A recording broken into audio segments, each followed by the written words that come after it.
Hello everyone, it is Coach Kylie, and today we're going to be working on some bar basics. You will not need a bar for the drills that we're going to be doing, you'll just need yourself. So we're going to be doing some drills to strengthen our muscles for when we do go back to the gym, we'll be ready for bars.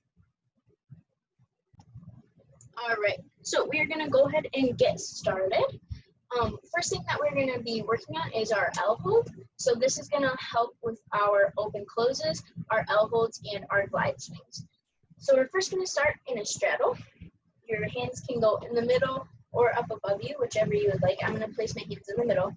When doing this, I do not want your chest to be super far forward or super far back. So you're going to tighten your legs super duper tight. Make sure they're really hard all the way down. Our toes are always pointed, and we're going to lift one toe at a time. So try and lift, lift, lift. You can do this up to 5 to 10 times if you'd like on one side, and then go ahead and switch to the other. Good. So when doing this, you should feel it in your upper thigh, like in your quad area. It's going to be strengthening that area, as well as it should be strengthening your lower abs. You should not really be using your arm muscles to try and like push off the ground. You should really just be using your legs to try and lift off the ground. So you can go ahead and repeat that 5 to 10 times on both sides.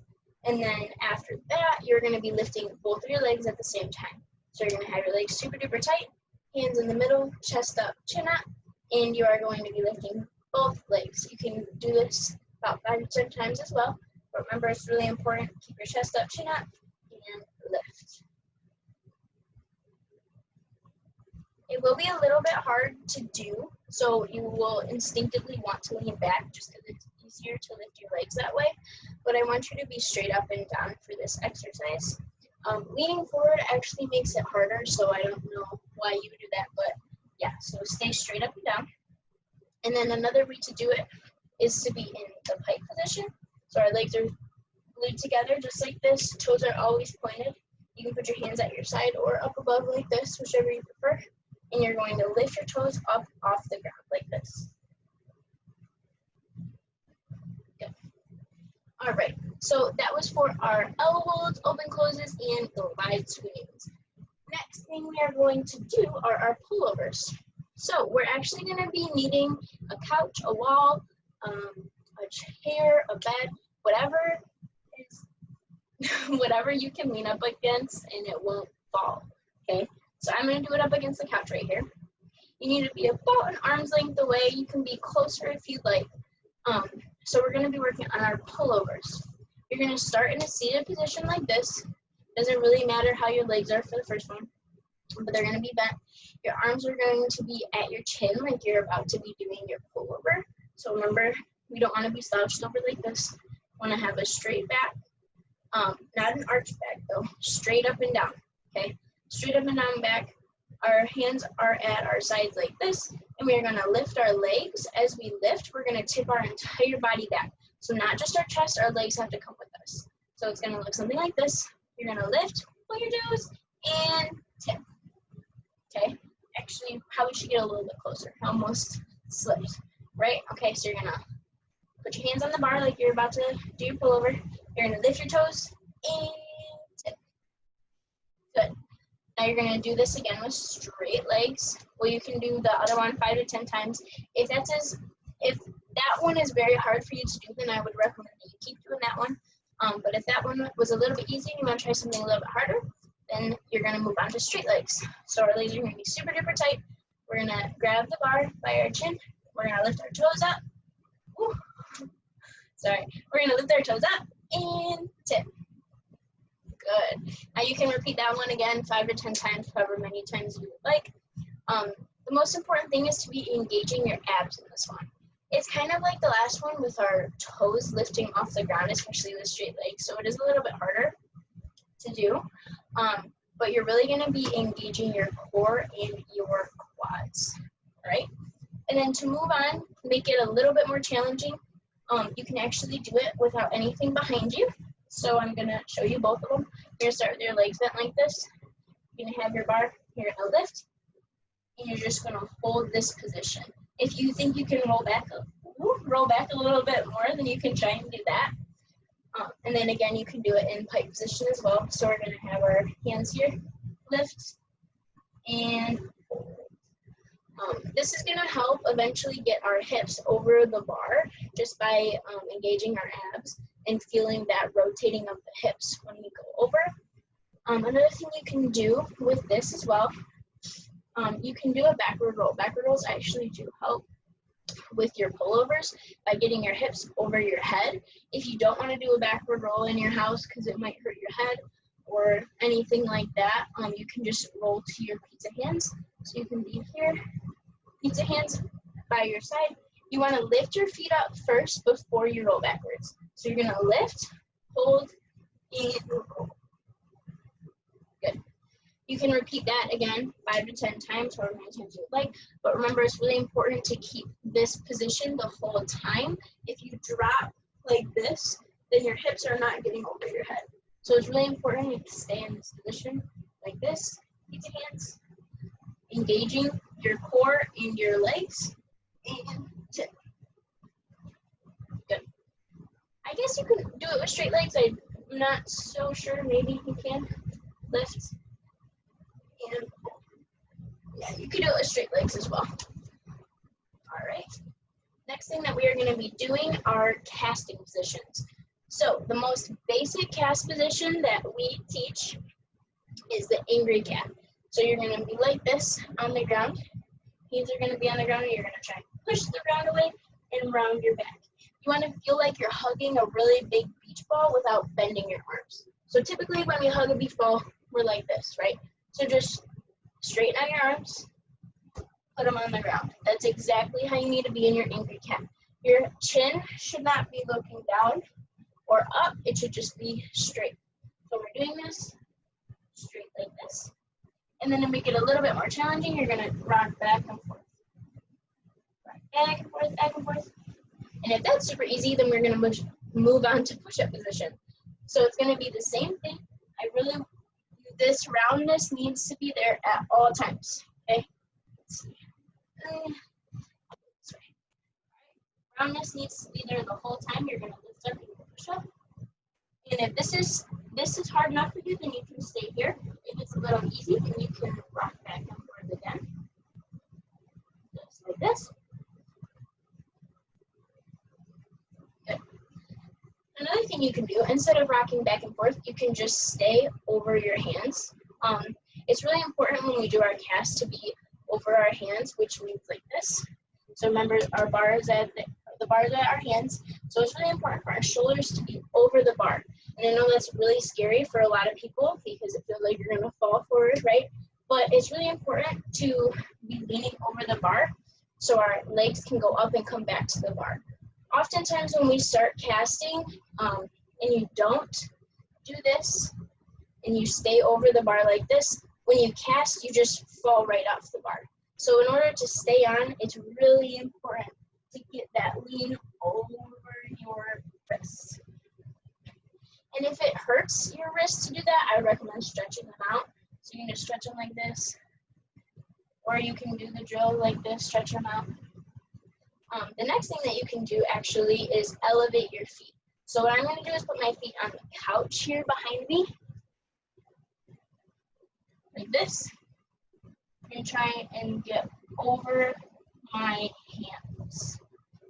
And again, you can rock back and forth or you can hold it. But as long as you're challenging yourself, then that means you're doing a good job, okay? But it is really important when we're doing this that we keep a hollow body, which means to be like the angry cat. Because if we're arched, it's not gonna really get us a good cast. And going into the next thing, back hip circles. If you cast with an arched body, your back hip circle is most likely gonna fly off the bar. Okay, you're not gonna make it all the way around unless you're really, really strong, but even then, wouldn't recommend it, right? So back hip circles, if you are not familiar with what a back hip circle is, basically, it's where you are on top of the bar, you're in front support. Ooh, I guess I can. You're gonna be like this on the bar.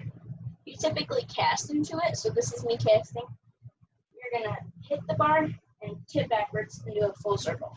So that's what we are going to be drilling right here.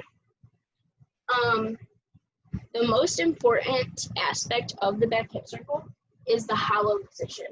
So really quickly, I'm just going to show you what a hollow position is where your shoulders are rounded and your toes are up off the ground, and you're like this. Okay, that's the ideal position to go around the bar that we want you to be in. So some drills, besides just doing a hollow hold, are going to be half hollows. So a half hollow hold is when just our shoulders are rounded like this. So it's like we're doing angry cat, hugging a beach ball, whatever you want to call it. Half hollow is going to be our shoulders rounded like this. So I'm gonna put my back on the ground and hollow out or round my shoulders. When doing this, it's really important that your lower back is on the ground. Right now, I cannot fit my hand through here, but if I was like this, my hand fits right in, okay?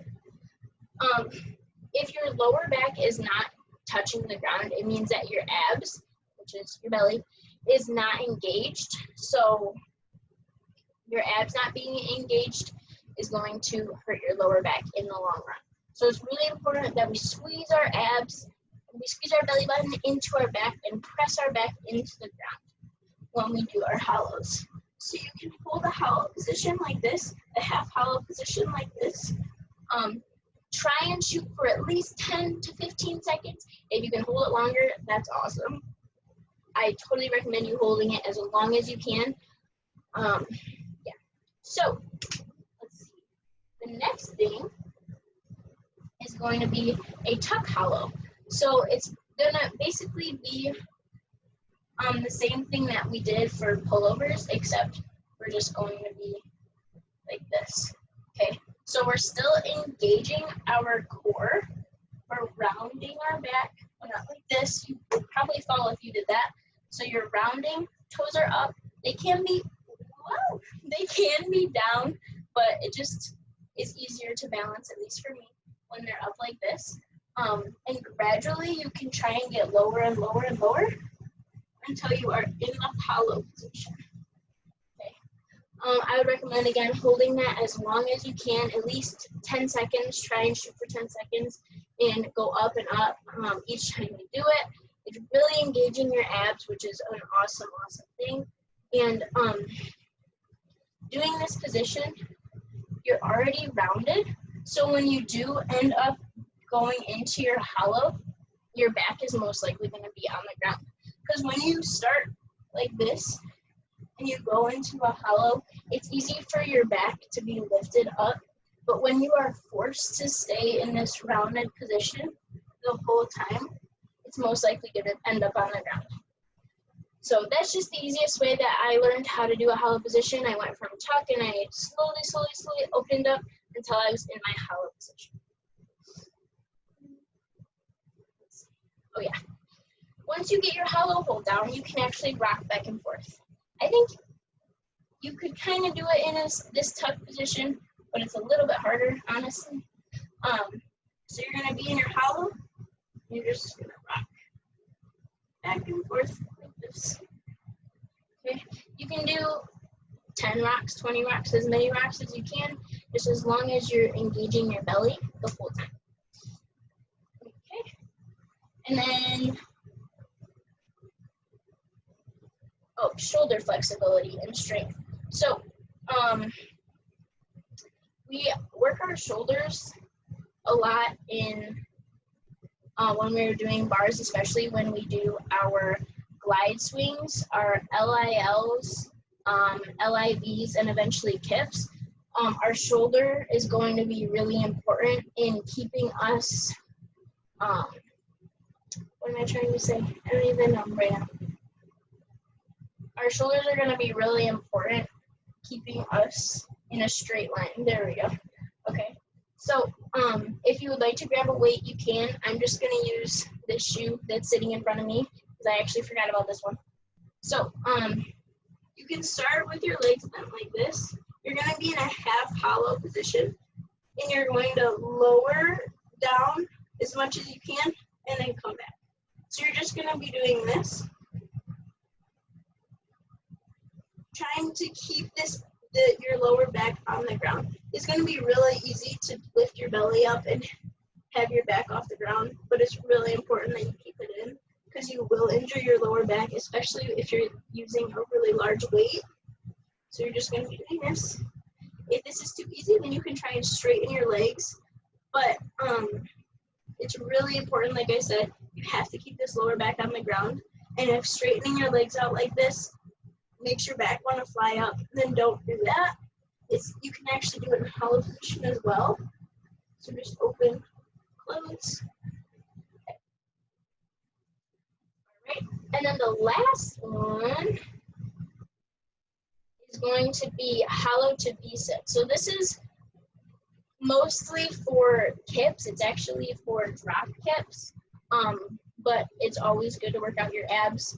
This will help glide swings and all the right, because we're using our belly muscles. I'll show you what we're going to be doing. So we're just going to be going from a hollow position up to a V-sit. So if you're not sure what a V-sit is, it's basically when your legs are like this. Whoop. So you're gonna go in your hollow, up to your V, and back down. Hollow, up to V, and back down. Those ones are kind of hard. As you can see, I was struggling to do it. So if you can't really do that one, it's perfectly fine. All these drills will definitely get you there to be able to do that one eventually. But like I said, that one's more for kipping and stuff like that. All right, and that completes the video. I hope you guys enjoyed. And I will see you guys next week with a vaulting video. All right. So I hope everyone is staying super duper healthy and super safe, and I'll see you guys next week. Bye, guys.